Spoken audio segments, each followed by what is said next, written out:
Baik,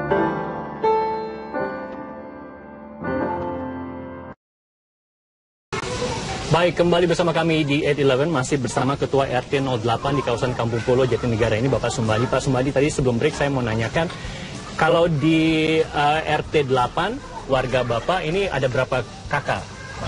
Kalau saya punya kakak 125.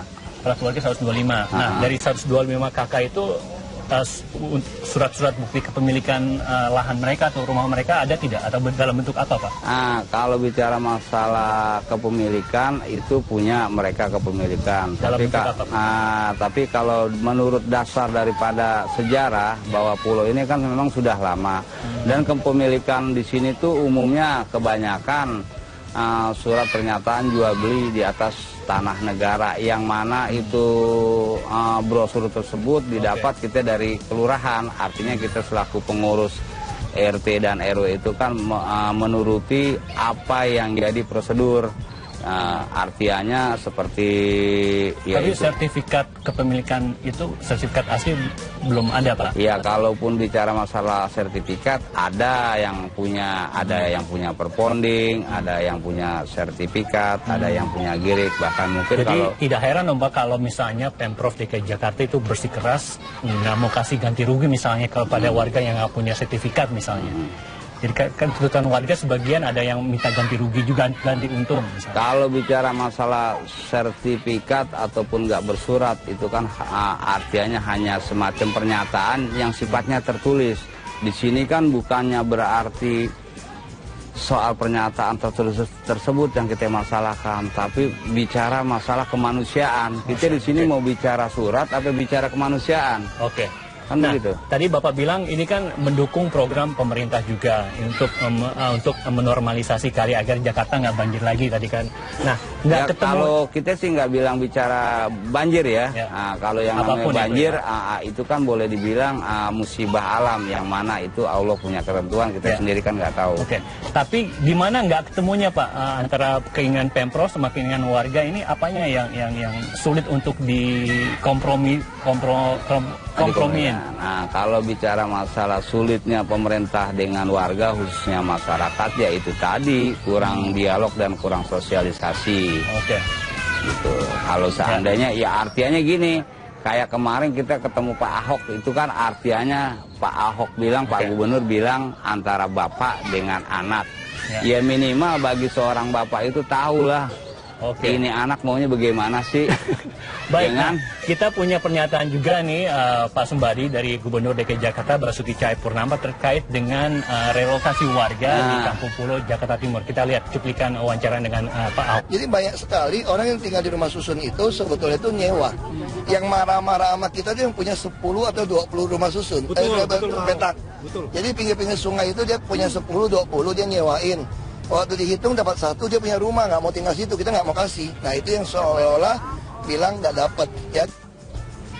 Baik, itu tadi pernyataan dari Pak Ahok. Sekarang kita akan dengarkan juga, ini ada seorang pengamat tata kota juga, Kang Yayat Supriyatna. Kang Yayat sudah bergabung bersama kita, yang akan juga berpendapat juga. Kang Yayat, apa kabar? Oke, baik. Kang Yayat, ini mengenai relokasi Kampung Pulo. Ini kan program pemerintah sudah lama, sudah ada SP1, SP2, SP3 dikeluarkan untuk merelokasi warga. Tapi memang masih ada warga yang belum mau untuk direlokasi. Ini permasalahannya apa sebenarnya? Apakah memang tidak ada dialog saja, ataukah warga menuntut untuk ganti rugi? Karena ganti rugi Pemprov juga nggak mau karena nggak ada sertifikatnya. Ya, ini menarik ya. Satu sisi Pemprov DKI melakukan tindakan ini atas nama aturan. Jadi aturan yang menetapkan bahwa ini tanah negara, ini lokasi sebetulnya tidak pas untuk tempat tinggal yang lebih manusiawi. Sementara masyarakat tadi mengatakan ini bukan persoalan hitam putih secara aturan hukum, tapi persoalan kemanusiaan. Betul.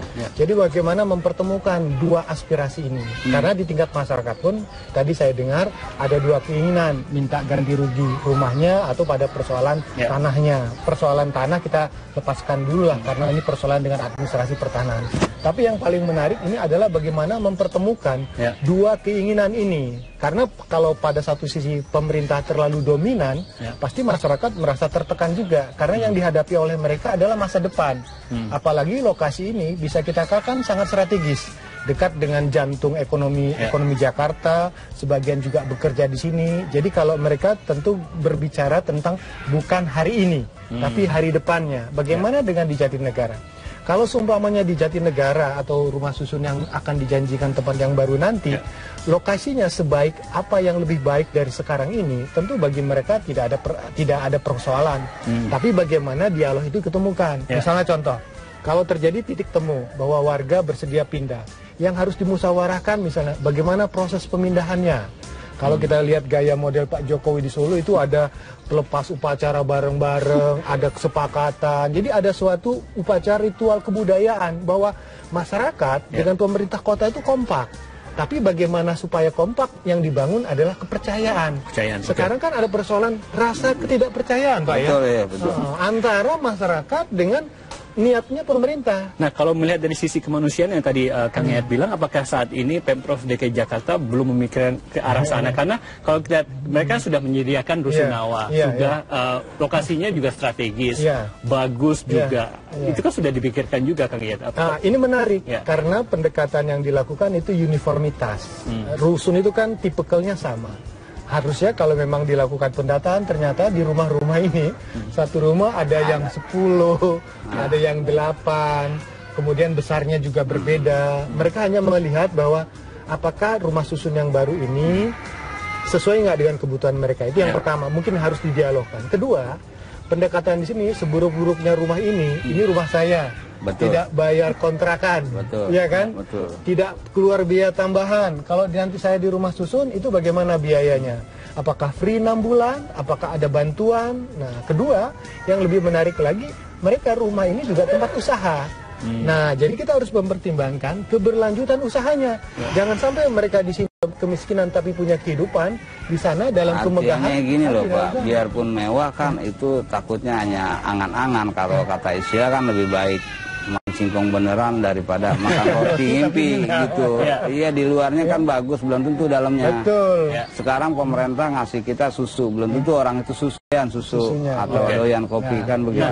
Kang Yayat, tapi adakah jaminan ketika Kampung Pulau ini misalnya dibersihkan, dinormalisasi, adakah jaminan kata akan bebas banjir? Karena seringkali yang disalah dikambing-hitamkan ketika Jakarta Banding salah satunya adalah kawasan Kampung Pulau ini. Nah, betul, ini menarik. Yang dalam konteks apa yang dilakukan di Kampung Pulau dan daerah aliran sungai di Jakarta. Konteks yang pertama adalah menormalkan sungai. Nah, artinya menormalkan sungai, kapasitas daya tampung airnya harus lebih diperbanyak. Tepian airnya harus diperbaiki. Sebetulnya hakiki yang dilakukan di Kampung Pulau itu normalisasi sungai. Tapi target utama Pemprov DKI adalah mulai dari pintu air Manggarai sampai perbatasan TB Simatupang itu ada 18 km yang akan dinormalkan. Jadi normalisasi inilah diharapkan bisa mengurangi potensi genangan yang terjadi di daerah-daerah Jakarta selama ini seperti di Kampung Melayu, Bukit Duri, Kampung Pulau atau daerah-daerah lain sekitarnya. Jadi kalau ini dinormalkan, seperti Pak Gubernur mengatakan Jakarta mungkin cuma sehari katanya kan. Statement gubernur ini kan harus dibuktikan. Apakah apa yang dijanjikan terbukti tidak dalam prakteknya? Maka gubernur bekerja keras misalnya dalam ini, tapi juga harus berdialog dengan lembut dengan masyarakatnya supaya ada titik temu di dalamnya gitu. Oke, kita akan lanjutkan nanti setelah headline news, Kang Yayat. Kita akan jeda dulu dan dialog.